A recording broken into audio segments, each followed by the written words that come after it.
Bonjour à toutes et à tous. On va commencer la leçon d'aujourd'hui qui se propose de présenter le back-system de la value at risk. Je rappelle que la séance précédente, nous avons introduit et défini le concept de la VaR comme mesure de risque par les institutions financières. Nous avons également exposé les différentes méthodes d'estimation paramétriques, non paramétriques, semi-paramétriques. Et nous avons surtout montré que nous avons fait le choix d'une méthode d'estimation paramétrique qui est basée sur les modèles, la modélisation Armagarch, parce que c'est ce que nous avons fait depuis le début. Et donc, à partir d'une équation de la variance conditionnelle, nous allons estimer un modèle VAR. Et là, lorsqu'on aura le modèle VAR, on l'aura estimé, il faudrait tester sa validité. Tester est-ce que c'est un bon modèle ou est-ce que c'est un modèle, c'est un mauvais modèle. Et donc, il faut tester la validité, il faut tester la performance de ce modèle parce que c'est grâce à ce modèle que les institutions financières vont avoir une idée très claire, une idée très précise sur les réserves en capital, sur les réserves en fonds propres dont ils doivent disposer pour faire face aux risques de marché en cas d'évolution défavorable des conditions de ce marché. Donc, je commencerai par dire de paraphraser Monsieur Brown en 2008. Donc, Monsieur Brown, il dit VAR is only good as its backtest. Le modèle VAR n'est bon que lorsqu'on peut le backtester. Donc, il dit when someone shows me a VAR number, I don't ask how it is computed. Donc, lui, lorsqu'on lui montre un chiffre de la VAR, il ne va pas trop s'intéresser à la méthode d'estimation, à la méthode de calcul, mais ce qui les intéresse à lui, I ask to see the backtest. Donc, lui, lorsqu'on va arriver avec un modèle VAR, quelle que soit la méthode d'estimation, ce n'est pas ce qu'il importe. Ce qu'il importe, c'est le backtest. Ça veut dire, est-ce que vous avez testé la validation? Et donc, le backtesting veut dire tout simplement le test de validation.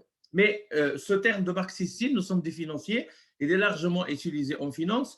Et je vais vous expliquer ce que c'est, parce qu'en général, lorsque vous gérez un portefeuille, lorsque vous faites du trading, vous avez des stratégies de trading. Vous avez des stratégies de trading.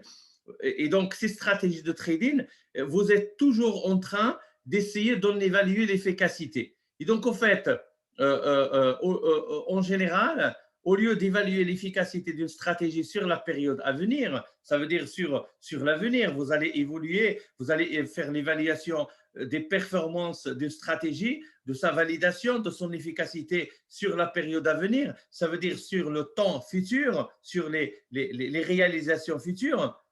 Les traders, en général, ils vont faire des simulations de cette même stratégie, mais ils vont faire ces simulations sur la base de données anciennes, sur la base des données anciennes, et donc le test de la validité et de l'efficacité de la stratégie va se baser sur le passé, pas sur le futur. Et donc, puisqu'il va se baser sur le passé, donc c'est back, back, c'est pas forward. Et donc, en fait, lorsque vous dites back, ça veut dire vous allez faire le testing sur les valeurs passées, sur les données anciennes. Et donc, c'est toujours le backtesting, c'est toujours un test sur une période historique. Donc, vous allez prendre des données historiques, des données anciennes pour pouvoir tester la validité de votre stratégie. Et donc, c'est le cas pour la value at risk, c'est la même logique. Et donc, si vous voulez, pour les traders, pour les gérants de portefeuille qui vont déployer des stratégies d'investissement, pour eux, backtester une stratégie est fondée sur une anticipation selon laquelle ce qui s'est produit dans le passé va se reproduire dans l'avenir. Je répète, l'idée du backtesting est fondée sur une anticipation selon laquelle ce qui s'est passé dans le passé va se reproduire dans l'avenir et dans le futur. Et donc, naturellement, cette hypothèse peut être remise en question, mais si vous voulez, il faut accepter les hypothèses pour qu'on puisse avancer. Et donc, l'idée, c'est toujours choisir des données historiques, des données anciennes pour évaluer la performance et l'efficacité d'une stratégie de trading. Et la même logique va être appliquée sur la value at risk, c'est-à-dire nous allons tester la validité de la value at risk sur des données historiques, sur des réalisations passées. Ce n'est pas sur des réalisations qui vont venir dans le futur, parce que le futur, par définition, il est incertain et il est inconnu. Donc, il vaut mieux tester la validité sur des données qu'on connaît. Et donc, nous aurons toujours le chiffre de la VAR qui a été estimé, qui a été calculé, qu'on va comparer aux réalisations du marché. Je répète, nous aurons le chiffre de la VAR qui a été estimé, qui a été calculé par une des méthodes que nous avons introduites, qu'on va comparer aux réalisations du marché. Et les réalisations du marché qui nous intéressent, ce sont les rendements. Les réalisations du marché, ce sont les rendements. Ça veut dire ce sont les PNL, ça veut dire ce sont les profit and losses. Et donc, nous allons prendre une période historique, ça veut dire qui est passée. Nous avons déjà les réalisations les réalisations des rendements, ça veut dire les rendements positifs, les profits, les rendements négatifs, les losses. Et on va comparer ce qui a été réalisé par ce qui a été anticipé, grâce au modèle VAR qui a été estimé. Et donc, cette comparaison sur ces données historiques, c'est ce qu'on appelle le backtesting. Alors, d'un point de vue du comité de Bâle, pour le comité de Bâle, le message qu'il adresse aux institutions financières est le suivant. Il dit, vous avez tous le droit d'avoir un modèle value at risk interne, mais afin que nous puissions juger de la pertinence, de la validité, de la robustesse de votre modèle interne, que vous avez utilisé pour l'estimation de votre chiffre de la VAR, le comité de Bâle va leur dire, il me faut un backtesting, il me faut une évaluation de votre modèle interne sur une période d'au moins une année. Sur une période d'au moins une année, ça veut dire au moins une année de trading, ça veut dire au moins 250 jours ouvrables. 250 jours ouvrables d'historique, pendant lesquels, comme je viens de vous dire, les rendements journaliers réalisés du portefeuille de la banque ou de l'institution financière, d'accord, sont comparés à la value at risk estimée. Ça veut dire, en fait, la value at risk, c'est une estimation, ce n'est pas la réalité. Mais les rendements journaliers, ce sont une réalité. Et donc, on va comparer l'estimé à la réalité.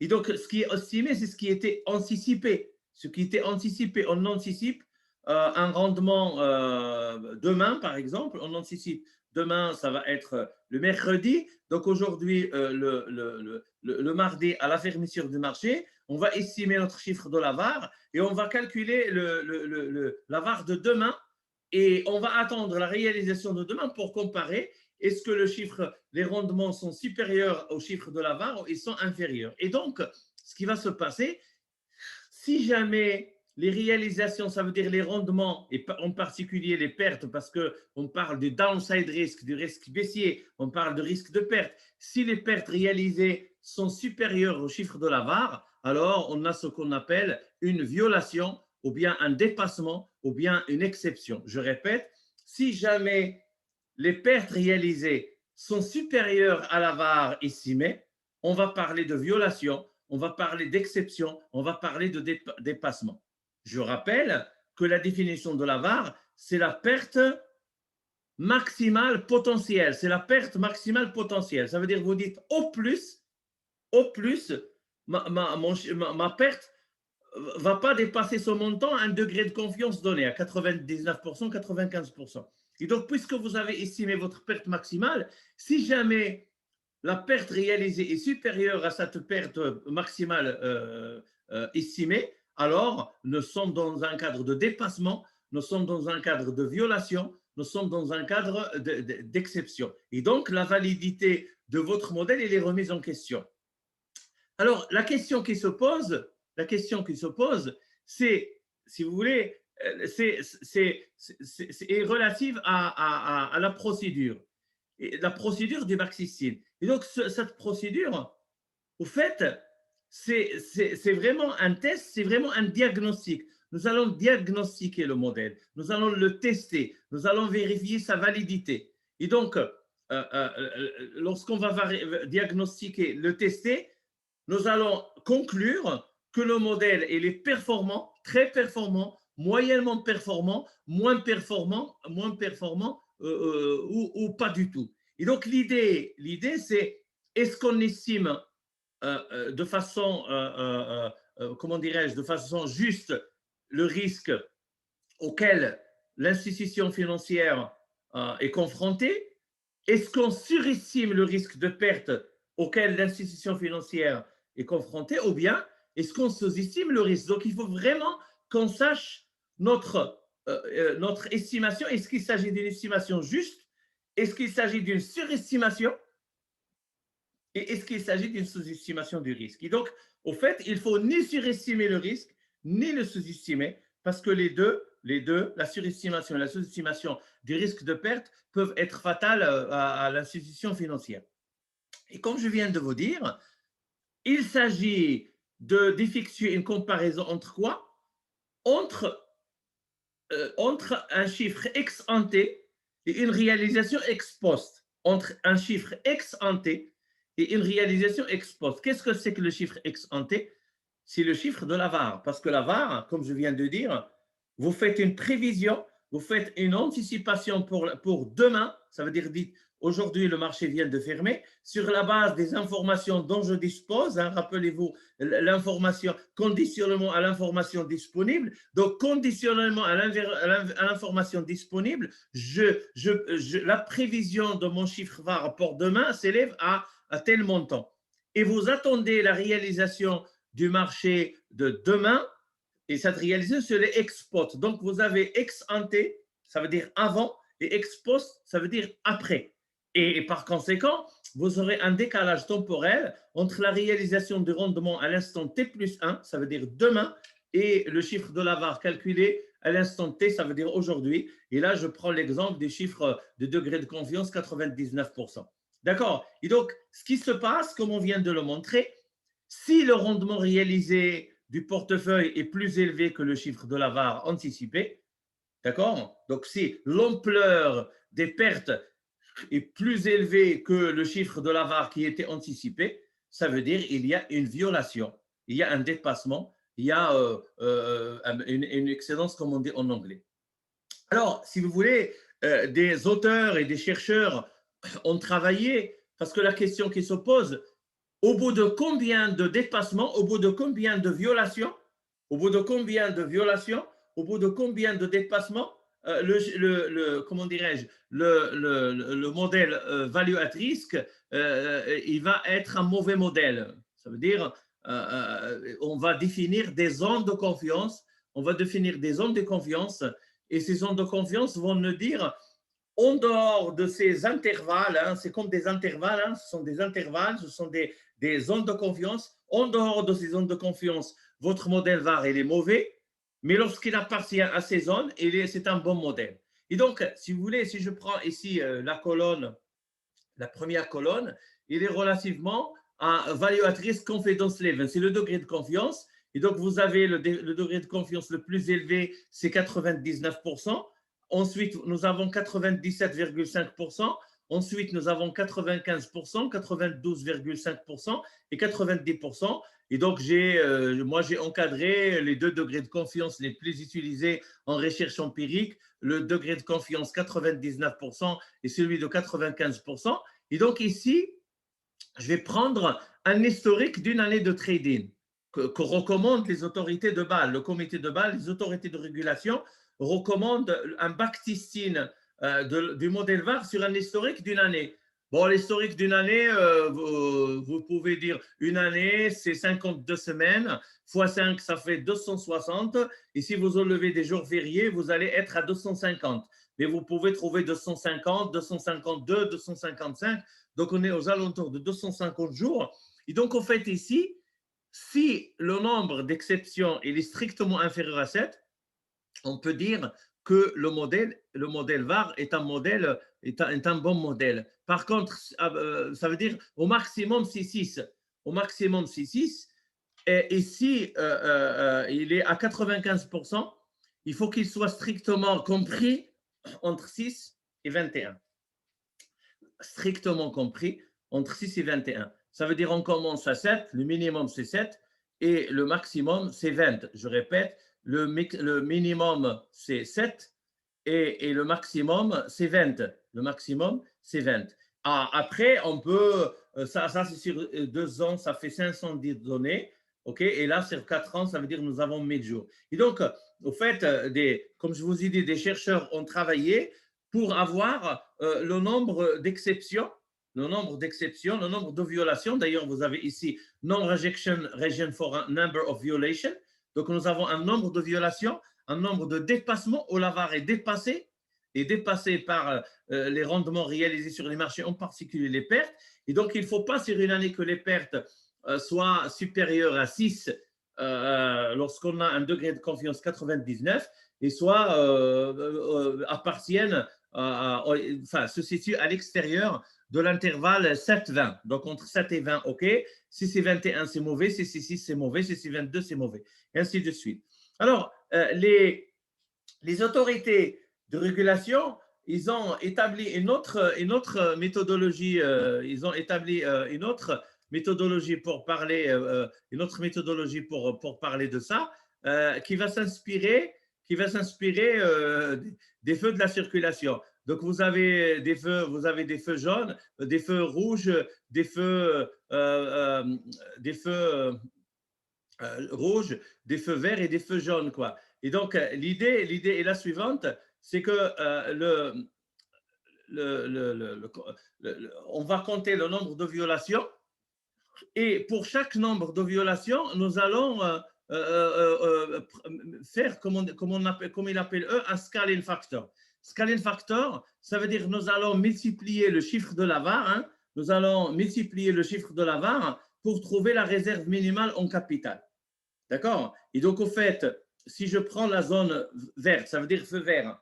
Donc, vous avez des violations entre 0 et 4. Donc, pour les autorités de régulation, ils disent, oui, ça, c'est un bon modèle. Donc, on va prendre le chiffre de la VAR et on va les multiplier par 3. Et là, ça va être les réserves minimales en capital. Là, vous avez constitué votre réserve en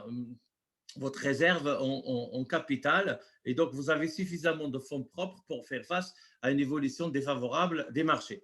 Maintenant, si vous êtes dans la zone jaune, ça veut dire que vous avez des violations entre 5 et 9. Entre 5 et 9, vous allez remarquer que progressivement, ce scaling factor va augmenter. Donc, on va multiplier le chiffre de la VAR fois 3,4, puis on va le multiplier par 3,5, puis on va le multiplier 3,65, puis 3,75 et puis 3,85.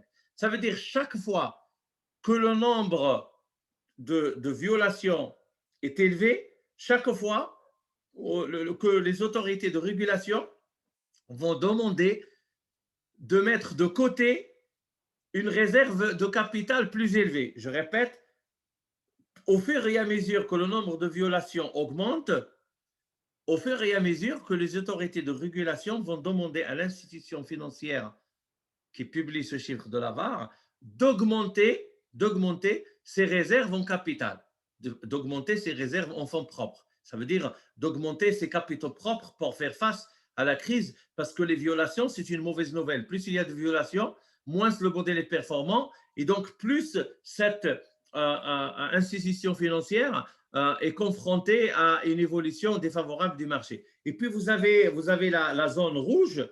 La zone rouge, c'est lorsque il y a sur une année, ça veut dire sur 250 jours, il y a plus de 10 dépassements de 2 violations ou bien morts, ça veut dire 11, 12, 13, etc. Et bien là, le scaling factor s'élève à 4. Ça veut dire on va multiplier le chiffre de la VAR fois 4. Donc, il faut faire attention parce que ça, vous dites, ouais, entre 3 et 4, il n'y a pas entre 3 et 4. entre 3 et 4, il n'y a pas une grande différence. Mais attention, les portefeuilles s'élèvent aux milliards d'euros, quoi, aux milliards de dollars. Les banques, ils ont des portefeuilles qui font 500 milliards, 600 milliards, 1000 milliards. Donc, les banques, ils ont des gros portefeuilles. Ça coûte des milliards et des milliards et des milliards. Et donc, lorsque vous avez un chiffre VAR et que vous multipliez par 3, que vous multipliez par 3, ben, vous allez rapidement voir qu'il y a une grande différence entre 3 et 3,40 et 3,5 et 3,65 et 3,85 et 4.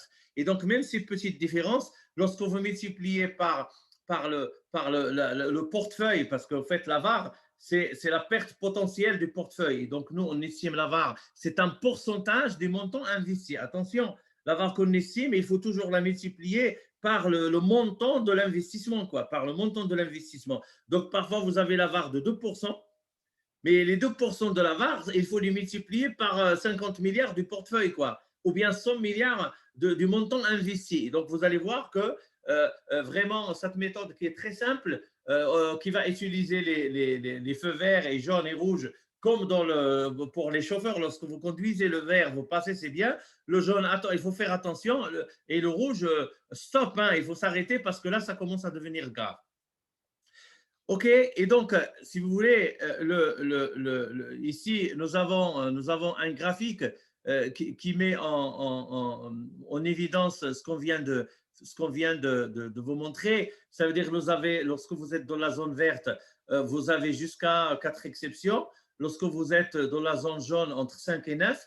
Et lorsque vous êtes dans la zone rouge, vous avez des exceptions au plus. Et donc, en fait, ici, votre modèle, il est OK. Hein, il n'y a rien à changer. Votre modèle, il marche très bien. Et ici, l'increasing cas, ça veut dire le scaling factor, on va l'augmenter progressivement. Hein, on va l'augmenter progressivement. On va l'augmenter progressivement pour s'adapter à la montée du risque de perte. Et on dit s'il faut intervenir. Alors, l'intervention, ça veut dire que la banque, les autorités de régulation, en concertation avec la banque, il faut faire quelque chose, quoi. Et parfois même, c'est l'occasion de faire un sauvetage de la banque. Hein. C'est ça. C'est que les autorités de régulation peuvent aider la banque en faisant une opération de sauvetage, soit c'est une banque centrale, soit c'est un gouvernement qui va venir aider la banque, sinon il va faire faillite, quoi. Sinon il va faire faillite, ou une assurance, c'est pareil. Et donc, en fait, ici, la courbe, on va le faire dans quelques instants, la courbe ici bleue, c'est la VAR, quoi. Ce sont les limites parce que c'est la perte maximale. Et ici, par exemple, ça c'est une violation, c'est un dépassement. D'accord? Donc ça c'est un dépassement. C'est un dépassement. Et donc, en fait, ici, par exemple, ça, c'est un dépassement parce que c'est une perte. Et donc, cette perte-là, elle est largement supérieure à ce qui a été prévu par la VAR. Parce que la VAR qui est calculée, c'est comment dirais-je, la VAR qui est calculée, elle est représentée par la courbe bleue de part et d'autre, hein, de part et d'autre. OK, là, c'est la moyenne. Et ce part et d'autre, nous avons déjà dit dans le cours précédent, ça, c'est pour ceux qui ont des positions longues, qui sont acheteurs. Et ça, c'est pour les positions short, ça veut dire ceux qui sont vendeurs. Et donc, ici, ce point-là, il se situe, il est supérieur au chiffre de la VAR, donc c'est une exception. Alors, si vous voulez, pourquoi on vous parle de ça, c'est la théorie, mais nous, il faut qu'on applique ce concept et cette construction de la VAR, il faut qu'on l'applique à un cas, et donc il n'y a pas de meilleur cas que le CAC 40 qu'on analyse depuis le début de l'année. Et donc, on va faire la VAR le backtesting de la VAR du CAC 40, et nous allons choisir l'année 2007. L'année 2007 que j'ai notée en vert, parce que vous allez voir que l'année 2007, c'est une année relativement calme, et la volatilité était relativement modérée. Et puis, nous avons l'année 2008, c'est une année où la volatilité a atteint des sommets historiques à cause de la crise du subprime. Et elle a atteint son sommet le 15 septembre 2008 lorsqu'il y avait la chute de géants bancaires américains, Lehman Brothers. Et donc, comment on va procéder? Nous devons d'abord diviser notre échantillon. nous avons l'échantillon d'estimation où on va estimer un modèle Garch. D'accord? Et donc, on va prendre, bon, nous, comme on a beaucoup de données, on a commencé au mois de mars de 1990 jusqu'au 31/12/2006, mais on aurait pu prendre un échantillon, enfin, un échantillon plus court. Mais l'idée, c'est que plus vous prenez de données, plus vous avez d'historique et plus le marché a connu d'autres crises financières. Et donc, si le marché a déjà connu d'autres crises financières qui sont similaires, bah, si je prends, il n'y a pas que la crise de 2008, il y a la crise de 2000, il y a la crise de 98. Donc, il y avait des crises financières qu'a connu le marché financier mondial, y compris le marché, la bourse de Paris et donc son indice phare, le CAC 40. Et par conséquent, il faut essayer de voir le maximum de données pour avoir une bonne estimation des modèles Garch. Parce que je rappelle que le modèle VAR que nous allons estimer, c'est un modèle VAR qui est basé sur le modèle Arma-Garch. Je répète, le modèle VAR qu'on va estimer, c'est une VAR paramétrique. Et donc, on va essayer d'estimer un modèle Arma-Garch. Et sur la base de ce modèle Arma-Garch, on va essayer de faire la prévision. D'accord? Et donc, on aura un échantillon de prévision. Et comme j'ai dit, c'est une prévision sur des données historiques. Je répète, c'est une prévision sur des données historiques. Ça veut dire c'est le principe du backsysteine. Et donc, nous, là, actuellement, nous sommes en 2021, pardon, 2021. Et donc, si on veut analyser la robustesse de notre modèle sur 2007-2008, 2007 et 2008, c'est le passé. Mais quand même, 2007, on va appliquer, enfin, on va confronter notre modèle VAR qui est basé sur le modèle Arma-Garch aux réalisations des marchés, ça veut dire aux pertes et aux gains, aux pertes et au profit des profits and losses qui ont été réalisés en 2007. Donc là, c'est une année, ça fait 250 jours. Et puis sur l'année 2008, c'est une autre année. Et donc, vous arrivez chez l'autorité de régulation le 1er janvier 2007, vous lui dites 2007, enfin, pas 2007, je vais dire, pardon, le 1er janvier 2008, et vous dites, écoutez, moi j'ai un modèle VAR dont j'ai déjà fait le backsysteine sur l'année 2007. J'ai une année d'historique et voilà mon modèle. Et donc, voilà mes modèles et donc, par conséquent, voilà le nombre d'exceptions et de violations réalisées. Et donc, voilà les réserves de capital que je dois constituer. Ou bien, vous arrivez au 1er janvier 2009 et vous dites, voilà mon modèle VAR que j'ai estimé sur une année d'historique, ça veut dire sur l'année 2008. Voilà le nombre de violations que j'ai enregistrées. Et voilà les réserves de capital que je dois constituer. Et donc, les autorités de régulation, ils font confiance aux institutions bancaires, financières, et leur disent, écoutez, débrouillez-vous, estimez le modèle VAR comme vous voulez, mais juste amenez-nous un backsysteine de ce modèle sur la base d'un historique d'une année. OK? Alors, je vais vous dire, au fait, ça se passe comment? Ça se passe comme sur le graphique suivant. Et juste un clin d'œil, le graphique que j'ai ici, c'est ce qu'on vient de faire dans les travaux dirigés. Donc, vous voyez qu'il y a un lien. Ce qu'on fait dans les travaux dirigés doit alimenter ce qu'on fait dans le cours et inversement. Et donc, vous avez le CAC 40, c'est la courbe bleue. Et vous avez la série des rendements en logarithme, c'est la courbe rouge. Et donc, en fait, ici, si vous voulez, on va estimer le CAC 40 sur cette période historique et on va faire la prévision sur cette période historique. Donc là, vous voyez qu'il y a une crise financière ici, il y a une autre ici. Et donc, il y a largement de crises financières qui permettent au modèle Garch estimé et modèle Arma-Garch estimé, sur la base duquel nous allons construire notre modèle value at risk, d'avoir suffisamment d'expérience, si vous voulez, d'entraînement. Hein. C'est comme disent pour ceux qui font l'intelligence artificielle, c'est training. Donc, on a fait du training. On a entraîné notre modèle sur des situations réelles de crise financière. Et donc là, on est confiant. On va aller le comparer à des années réelles. Ça veut dire à des réalisations réelles. Ça veut dire en 2007 et en 2008. Alors, je vous ai dit qu'il y a des différences entre 2007 et 2008. Et donc, vous voyez que ici, là, je vais zoomer dessus.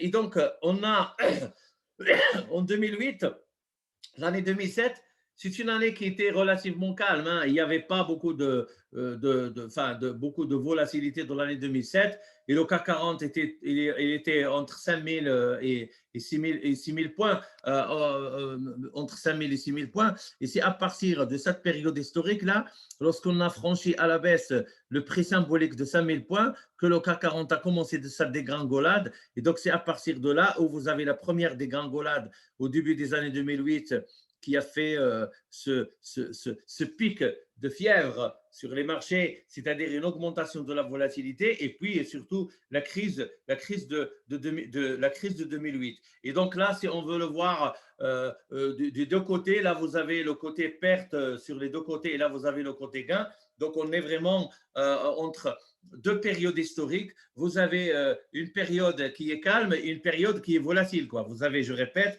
vous avez une période qui est calme et vous avez une période qui est volatile. Et c'est ce qui donne l'originalité de ce backtesting que nous allons réaliser. Ça veut dire, au fait, nous allons tester la robustesse de notre modèle sur une année de basse volatilité et sur une année de basse volatilité. Donc, en fait, comme dans les conditions météo, nous allons avoir une année de bonne météo, une année de mauvaise météo. Ça veut dire que nous allons une année de good news, une année de bad news. Il y a deux régimes de volatilité et c'est là où vous allez tester la robustesse de votre modèle. Alors, si vous voulez, je vais vous montrer quelques statistiques descriptives pour bien faire la différence. Donc, je vais reprendre ce que j'ai mis tout à l'heure. Donc ici, par exemple, je vais séparer le 2007 et 2008. Voilà, donc là, c'est ce qui se passe au niveau de la variance. Là, c'est ce qui se passe au niveau du skewness. Et là, c'est ce qui se passe au niveau de kurtosis, quoi. Au niveau du kurtosis. Et donc, vous allez voir qu'il y a une différence entre les trois périodes, entre les deux périodes historiques. Et donc nous avions raison de les avoir sélectionnés pour faire le backtesting, pour avoir deux régimes de volatilité différents. Et donc, regardez ici la variance. La variance dans l'année 2007, il était comment dirais-je, il était élevé, mais relativement élevé, quoi. Et à partir du début du premier trimestre, deuxième trimestre, troisième trimestre, vous voyez là l'augmentation spectaculaire, et surtout à partir du troisième trimestre, ça veut dire à partir du 15 septembre, quoi, parce qu'après, il y aura octobre, novembre, décembre, c'est le quatrième trimestre. Et donc, vous voyez cette augmentation spectaculaire de la variance. Et donc, en fait, ici, c'est la variance inconditionnelle. Donc, en fait, c'est une statistique descriptive. Ça veut dire que le marché est devenu extrêmement volatile en 2008. Pour le skewness, c'est pareil. Donc, regardez le skewness et au fait, plus le skewness est orienté vers le bas, plus les chocs extrêmes les chocs extrêmes, mais les chocs extrêmes négatifs, ça veut dire les pertes, l'ampleur des pertes est élevée. Et donc, regardez par exemple ici, lorsqu'il y avait la chute de Lehman Brothers, regardez le skewness qu'il a fait. Donc, il a plongé vers le bas. Et plongé vers le bas, ça veut dire l'ampleur des pertes a été gigantesque. Et là, ce qui est intéressant, c'est ce qu'on va voir ici. Regardez le kurtosis. Donc là, le kurtosis était relativement stable. OK, et à partir de 2000, le kurtosis, nous avons déjà dit que c'est la probabilité d'occurrence d'événements extrêmes. Et regardez ce qui se passe ici. Ça veut dire là, on avait un kurtosis qui est aux alentours de 6, enfin, on va dire 5,8, et soudainement, on va passer à 8,3. Et ce saut ici, il y a un saut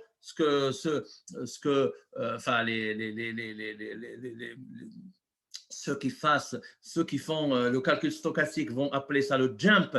Donc, il y a un jump, il y a un saut dans le kurtosis, dans la probabilité d'occurrence des événements extrêmes, il y a ce saut. Et donc, ce saut de kurtosis montre qu'on a basculé vers un régime de très d'extrême de volatilité excessive. Et donc, vous voyez très bien, à la simple comparaison des statistiques descriptives, la pertinence d'avoir choisi 2007 comme année de basse volatilité et l'année 2008 comme une année de comment dirais-je, comme une année de haute volatilité.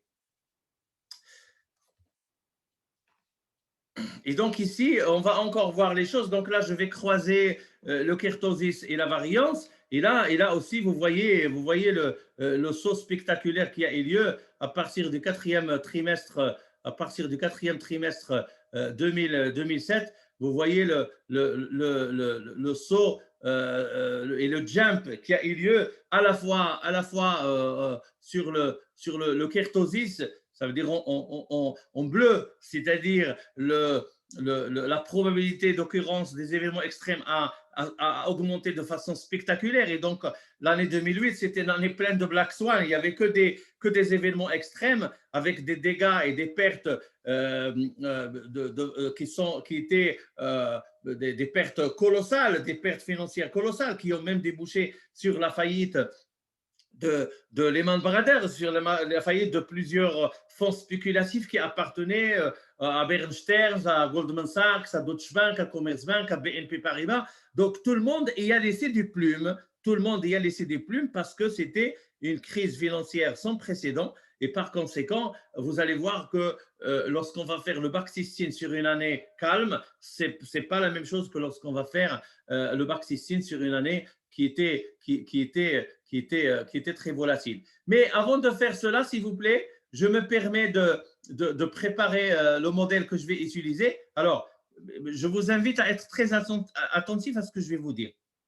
Premièrement, nous l'avons déjà dit la semaine dernière, on suppose que la moyenne conditionnelle mu indice T est égale à la moyenne non conditionnelle. Ça veut dire à une constante des faits de l'absence d'autocorrélation significative dans la série temporelle des rendements.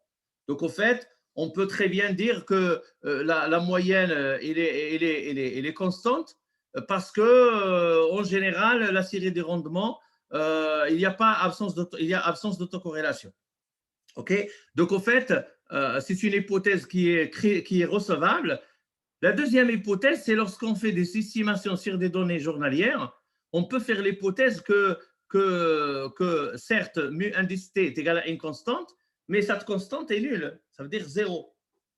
Parce que sur des données journalières, et vous l'avez vu ici, là, lorsqu'on a les rendements journaliers, ils ont une moyenne qui tourne autour de zéro. Hein. Les rendements journaliers, ils ont une moyenne qui tourne autour de zéro. Et donc, au fait, on peut très bien,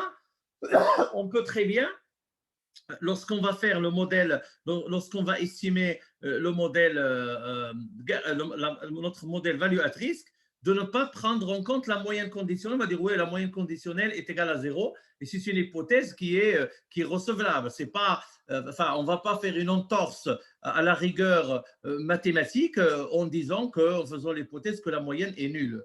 Tout simplement parce que ça correspond à une réalité empirique, en particulier lorsqu'on a des données journalières. Mais je reprends, nous avons déjà dit que les rendements, c'est la moyenne conditionnelle plus le epsilon.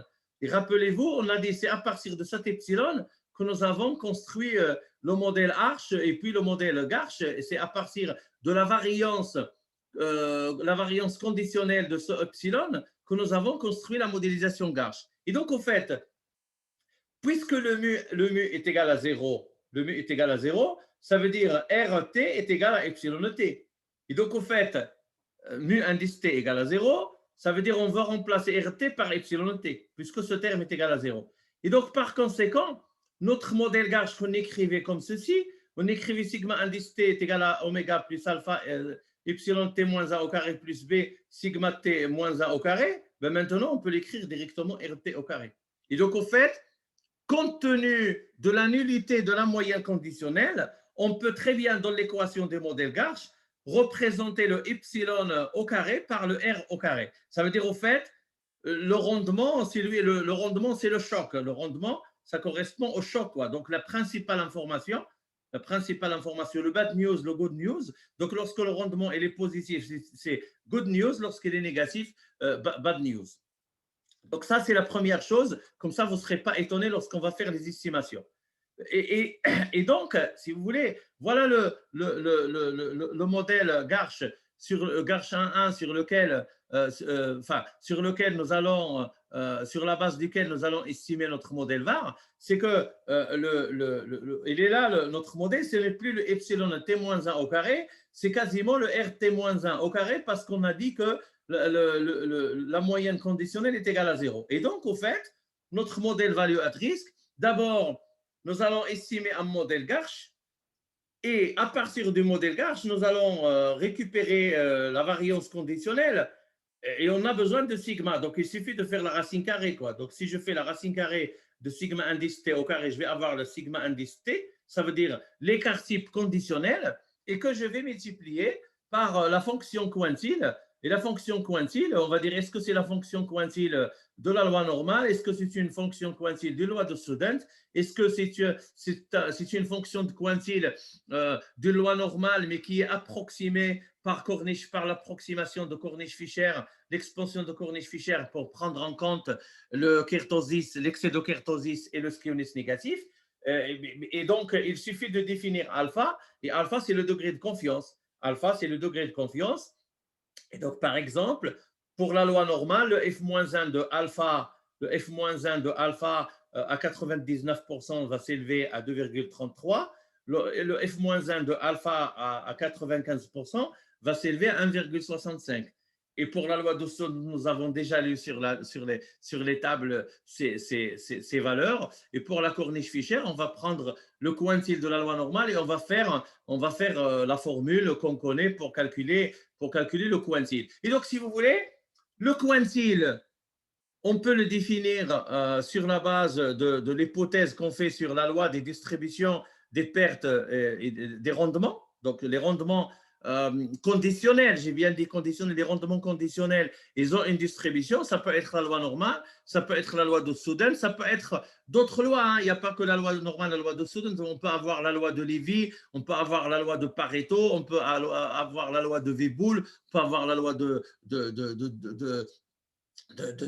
Johnston, on peut avoir plusieurs lois. Il y a une infinité théoriquement, il y a une infinité de lois, mais nous, on se concentre sur ces trois mesures qui font une bonne performance et qui sont très utiles sur le plan didactique pour comprendre des choses qui sont de la réalité plus complexes. Alors, si vous voulez, passons aux choses sérieuses. Donc, au fait, ici, parce que dorénavant, on va faire les choses sur un fichier Excel. Donc voilà, si vous voulez, mon modèle Garch. Donc j'ai sigma indice t au carré est égal à oméga plus alpha rt moins 1 au carré plus bêta sigma t moins 1 au carré. Et donc, qu'est-ce que je vais faire?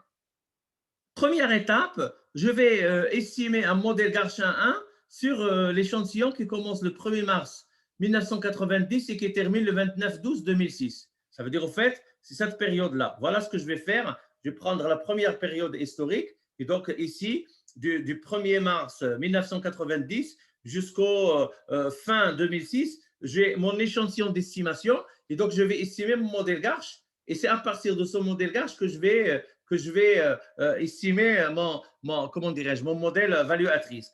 Alors, lorsque j'ai estimé ce modèle, donc il suffit de trouver le oméga, le alpha et le bêta. Et donc, lorsque je l'ai estimé, j'ai trouvé que mon alpha est égal à 0,005, enfin le oméga. J'ai trouvé que le alpha est égal à 0,00777 et que le bêta est égal à 0,907. Donc voilà, j'ai un modèle Garch. Et donc, si je veux calculer mon chiffre de la VAR, ben j'ai le sigma au carré, comme je viens de vous le montrer. Donc, le sigma au carré, je vais le faire en racine, la racine de sigma t au carré, et je multiplie par 2,33 et j'ai mon chiffre de la VAR. Et donc, au fait, ici, mon échantillon, il va du 1er mars 1990 et se termine au 29/12/2006. Ici, là, à la ligne 4246, je peux avoir mon chiffre de la VAR.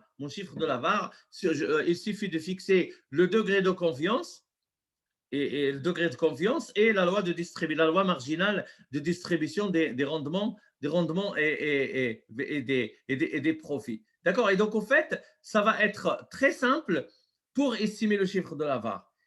Et donc là, une fois avoir estimé, on va faire ça, hein, on va faire ça, ne vous inquiétez pas, j'ai le fichier Excel, on va le faire, mais déjà, il faut comprendre la construction de la méthode. Donc, j'ai mon échantillon d'estimation ici, je vais estimer un Garchin 1, et sur la base de ce Garchin 1, je vais estimer le modèle VAR. Donc ici, là, le 1er janvier 2007, j'ai déjà une VAR estimée. Le 1er janvier 2007, j'ai déjà un modèle VAR estimé. Là, ce n'est pas le 1er janvier, parce que la bourse a fermé. La première date que j'ai ici, c'est le 2 janvier 2007. Et donc, le 2 janvier 2007, j'ai un chiffre VAR, chiffre de la value at risk, une valeur que j'ai estimée à la fermeture des marchés le 29-12-2006, et je vais attendre la réalisation du 12-1-2007 pour comparer la VAR estimée avec le rendement réalisé. Je répète, pour comparer la VAR estimée avec le rendement réalisé. La VAR estimée, c'est une prévision, donc c'est ex ante. Ça veut dire que je l'ai estimée hier à la fermeture du marché et je vais la comparer à la réalisation d'aujourd'hui. Ça veut dire le rendement d'aujourd'hui. Et ça tombe bien parce qu'en fait, ici, vous avez les dates en colonne A, vous avez comment dirais-je, en colonne A, vous avez en B, c'est adjust close, et vous avez les log return. Donc là, on va calculer les rendements. Et donc, nous avons une colonne où il y a les rendements, et la réalisation, c'est que regardez par exemple ici, la réalisation, le rendement le 2 janvier 2007, le rendement c'est 1,36. Et donc ce 1,36, il faut que je le compare, au chiffre de la VAR et dire est-ce qu'il y a dépassement ou pas. La même chose, à la fermeture du 2-1-2007, je vais recalculer mon chiffre de la VAR et je vais le comparer à la réalisation de demain. Et la réalisation de demain, c'est quoi? C'est le 3 janvier 2007. Et le 3 janvier 2007, le rendement du CAC 40, c'est moins 0,12. Et je vais comparer, y a-t-il dépassement ou pas? La même chose, je vais la refaire le 4 janvier 2007. Les rendements réalisés, moins 0,65. Et je vais la comparer au chiffre de VAR estimé ex ante. Et je refais la même chose. Le 5 janvier 2007, j'ai une réalisation, ça veut dire un rendement, et ce rendement réalisé ex post, je vais le comparer à la VAR estimée ex ante. Eh bien, je vais faire ça sur toute l'année 2007. J'ai, comme recommandent les autorités de régulation de Bâle, je dois avoir un historique d'une année, ça veut dire 250 jours.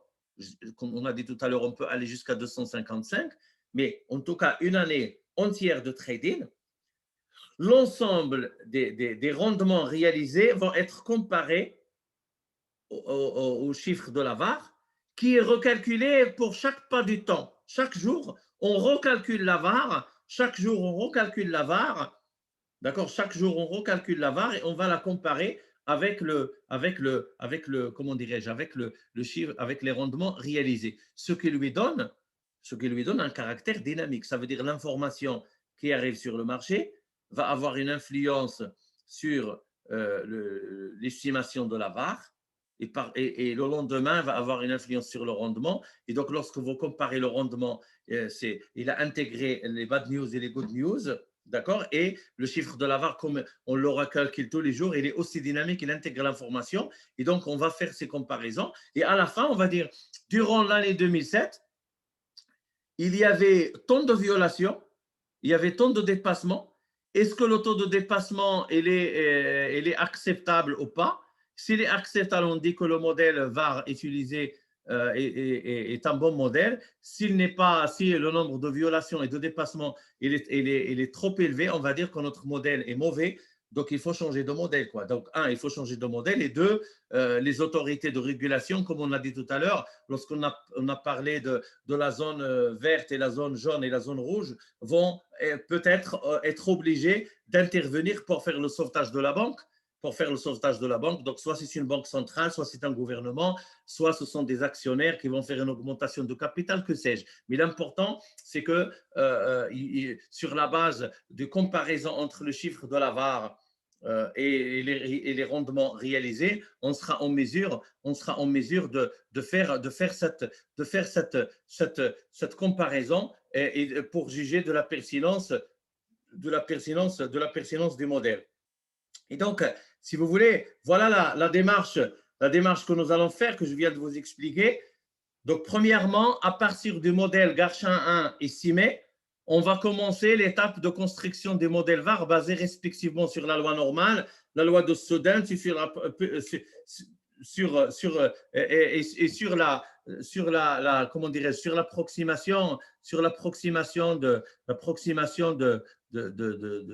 l'approximation de Cornish,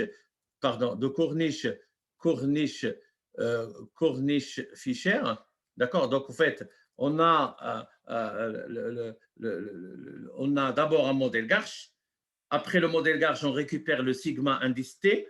On va le multiplier par le quantile de la loi normale, de la loi de Student, l'approximation Cornish-Fischer, et en plus du benchmark, ça veut dire le modèle risque métrique, si vous jamais l'ignorez, parce que c'est quand même la référence.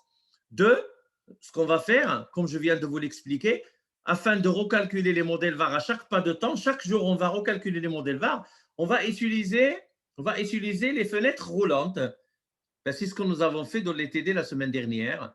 Les fenêtres roulantes qu'on appelle en anglais moving window, rolling window, sliding window. Donc, je vais prendre la même taille de l'échantillon d'estimation et on va la garder constante et on va la faire déplacer le long de notre échantillon de prévision, le long de notre échantillon où on va effectuer le backtisting. Ça veut dire chaque pas de temps, il y a une valeur qui rentre et une valeur qui sort. Je répète, chaque pas du temps, il y a une nouvelle valeur qui rentre et une valeur qui sort, de sorte à garder la taille constante de l'échantillon et par conséquent, les estimations vont se faire dans le cadre de la même taille d'échantillon. Et donc, on peut les comparer. Okay. Et donc, ça va donner un caractère dynamique à notre modèle VAR et par conséquent, la moindre information qui arrive sur le marché, qu'il soit good news ou bad news, va être intégrée dans le recalcul du modèle VAR. Et donc, lorsqu'on va confronter le modèle VAR aux réalisations, ça veut dire les pertes et les profits, les profits and losses, on va être beaucoup mieux armé pour avoir le moins de violations et pour avoir le bon modèle. Alors, on va faire, et ça c'est une hypothèse très forte, on fait l'hypothèse que les paramètres de notre modèle Garchin 1 restent constants.